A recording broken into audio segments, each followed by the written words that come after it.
Au Festival du Livre en 2014, j'ai rencontré Kenneth White et son livre Les signes sauvages qui depuis ne me quitte plus.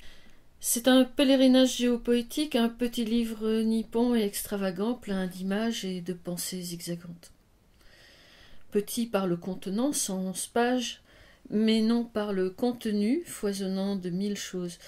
C'est à lire et à relire sans modération, dans l'ordre ou dans le désordre. Ce n'est pas qu'un simple compte-rendu de son voyage au Japon sur les traces de Basho, ce grand poète japonais initié au zen qui lui-même voyagea vers le nord.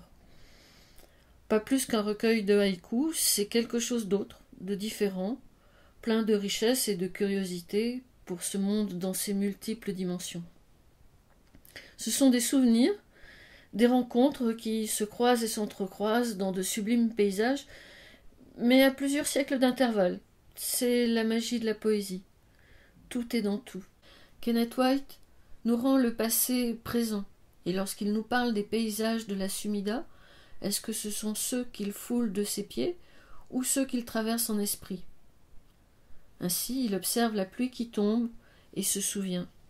Il y a une estampe que j'adore.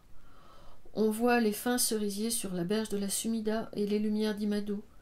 Tout cela est noir, gris et jaune, crépusculaire et nocturne. Peut-être à la fin d'une journée de pluie, on peut presque sentir la pluie dans l'estampe.